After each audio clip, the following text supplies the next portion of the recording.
Grupo Silvio Santos afirmou que vai processar nas esferas civil e criminal os ex-diretores executivos e a empresa de auditoria externa contratada para realizar a revisão das demonstrações financeiras do Banco Pan-Americano S.A. O Grupo Silvio Santos é acionista controlador da instituição financeira, que na semana passada revelou que teve de recorrer ao empréstimo de R$2,5 bilhões do Fundo Garantidor de Créditos para restabelecer seu equilíbrio patrimonial após inconsistências em seus balanços encontradas pelo Banco Central. As empresas do empresário Silvio Santos, controlador do Banco Pan-Americano, foram colocadas como garantias na operação de resgate, inclusive o canal de televisão SBT. Na sexta-feira passada, o Pan-Americano passou a ser investigado pela Polícia Federal e pelo Ministério Público Federal.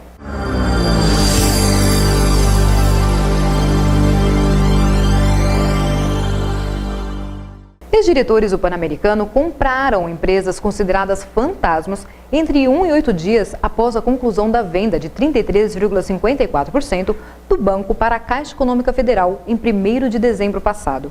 Um dia após a venda, o então diretor jurídico Luiz Augusto Teixeira de Carvalho Bruno e uma sócia, Joyce de Paula, adquiriram a Antilhas Empreendimentos, registrada na Junta Comercial de São Paulo com capital de R$100. Já Ellington Borock, diretor de novos negócios, assumiu o controle da Razak Empreendimentos em 9 de dezembro. Tanto a Antilhas quanto a Razak foram criadas para atuar como holding de instituições não financeiras, uma forma de controlar as operações de diversas empresas. Essas empresas facilitavam a lavagem de dinheiro por meio de empresas em paraísos fiscais.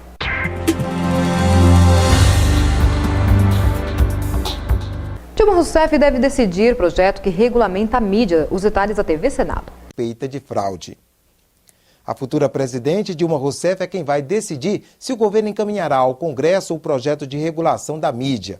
Ontem foi o segundo dia do seminário que discute a comunicação eletrônica. Depois de discutir as experiências de regulação da comunicação eletrônica em Portugal, Espanha, França, Inglaterra, Estados Unidos e Argentina, o ministro Franklin Martins disse que os exemplos estrangeiros ajudam no debate, mas que o Brasil não vai copiar nenhum deles. Regulamentação é algo, especialmente nas comunicações eletrônicas, quando se tratam de concessões públicas, é algo que cabe ao Estado fazer, cabe à sociedade discutir, cabe ao Congresso legislar, e cabe às agências depois fazer a regulação. Isso não tem nada demais, isso não é nenhum bicho de 7 cabeças, acontece no mundo todo. Empresários donos de veículos de comunicação que também participaram do seminário ainda temem como será a regulação do setor. A defesa da ABERT é que se faça a discussão com muita calma, que aprofunde os temas e que se encontre os caminhos para promover essa regulação, para promover o equilíbrio, para promover a adequação aos novos meios, às novas tecnologias, sem, contudo, correr riscos de desequilíbrios ou criar riscos de descontinuidade no que é feito hoje. Experiências internacionais em países de democracia consideradas consolidadas demonstram que regulação de conteúdos não significa, a priori, censura, porque censura pode ser compreendido como uma restrição feita antes da veiculação de um determinado conteúdo. Regulação não, regulação significa estabelecer parâmetros para os conteúdos que são veiculados, principalmente no que diz respeito à preocupação com a diversidade no conteúdo e nas opiniões políticas, a proteção às crianças e adolescentes no que diz respeito a sexo, violência e drogas. Ao fim do seminário, o ministro Franklin Martins citou alguns dos princípios que vão basear o anteprojeto de lei: a livre concorrência, o estímulo à inovação, o respeito aos direitos do cidadão e a proteção da cultura nacional e regional. O governo está trabalhando no texto. Num determinado momento, quando estiver pronto, ele abrirá um processo de consulta pública na sociedade. A sociedade participará, o projeto será refeito, em função disso depois será enviado ao Congresso. Agora, isso tudo dependendo da presidente Dilma, que é ela que tem que decidir se enviará ou não.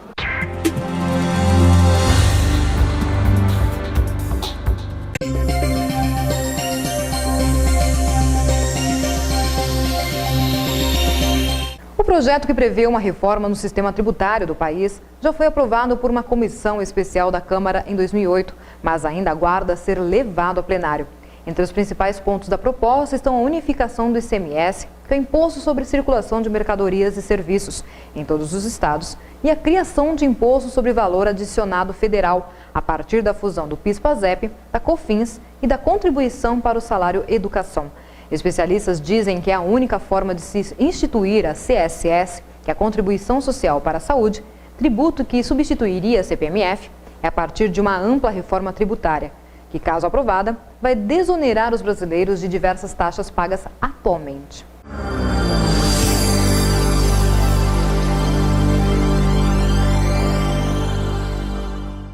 A Receita Federal abriu consulta a um lote residual do Imposto de Renda Pessoa Física 2006. Tem direito à restituição 7.262 contribuintes. O valor estará disponível para saque na rede bancária a partir do dia 23, com correção de 50,25%. Já nesta quarta-feira, dia 17, a Receita abre a consulta ao lote residual do Imposto de Renda Pessoa Física 2007. O valor estará disponível para saque na rede bancária a partir do próximo dia 24 e terá correção de 37,26%, correspondente à variação da Selic no período. Para saber se foi incluído no lote, o contribuinte que teve a declaração retida em malha na época deve acessar a página da Receita na internet, receita.fazenda.gov.br ou ligar para 146.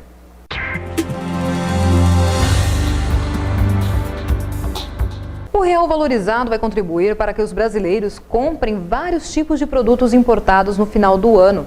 No Natal, os consumidores podem aproveitar para comprar presentes e comidas típicas de outros países a preços mais acessíveis. Com a queda do dólar, a importação ficou mais barata e os preços caíram em média 5% em relação ao ano passado. O bacalhau, comida típica das festas de final de ano, teve queda de quase 7%. Além da valorização da moeda, os brasileiros também têm ao seu favor uma renda maior. O poder de compra aumentou e deve impulsionar ainda mais o comércio nos últimos meses do ano. Por causa do aquecimento na economia, indústria e comércio, aumentaram os estoques para o Natal. A aposta é que a mesa dos brasileiros vai ter mais produtos importados em 2010. Os supermercados prevêem um aumento nas vendas de 20%. Saiba como fica o tempo em todo o país. Vamos ver agora como está a condição da previsão de tempo para esta terça-feira. Áreas de instabilidade ainda devem se propagar pela região sul do Brasil, associada com a passagem de áreas de baixa pressão em altura mais ou menos de 6 km de altura e provocar pancadas de chuva à tarde pelo interior da região sul. Entre o extremo sul do Rio Grande do Sul e também o litoral sul de Santa Catarina, o dia será ventoso ainda, com os ventos circundando de direção a nordeste, provocando em torno de 40 a 50 km por hora e possibilidade de rajada um pouco mais superior a 60 km por hora. Para o nordeste do Brasil, o tempo fica mais firme entre o recôncavo baiano e também parte do Ceará, litoral norte do estado do Piauí e parte do litoral leste do estado do Maranhão, onde o sol deve aparecer entre poucas nuvens e deve fazer calor. Boa parte da região centro-oeste e norte também do Brasil, e interior de Minas Gerais e também de São Paulo, as áreas de instabilidade deverão provocar pancadas de chuva em grande parte do dia e a possibilidade de algum granizo isolado entre Minas Gerais, norte de São Paulo e também parte do estado de Goiás, mas de forma bem localizada por causa dessas áreas de instabilidade e do ar frio que entra um pouco mais em direção a São Paulo no nível de 500 HPA, ou seja, em torno de 6 km de altura. Para o centro-leste da Bahia e também nordeste de Minas Gerais e extremo sul baiano, o dia ainda deve ser com bastante nuvens e chuvas, e pode até haver alguns acumulados mais significativos no sul da Bahia, entre Ilhéus e Caravelas. Para o extremo norte do Brasil, há pouca chuva aqui, principalmente no Amapá, onde há alguma possibilidade de pancadas de chuva, principalmente no extremo norte desse estado. As temperaturas no sul do Brasil devem se elevar um pouco mais para a parte oeste da região, mas ainda se mantendo estáveis a amenas em grande parte da região sul do Brasil, principalmente na faixa leste, também em São Paulo, Rio de Janeiro e Minas Gerais e Espírito Santo. As temperaturas máximas não devem subir nesta tarde de terça-feira. Termina aqui o RVC Notícias, logo voltaremos com mais informações.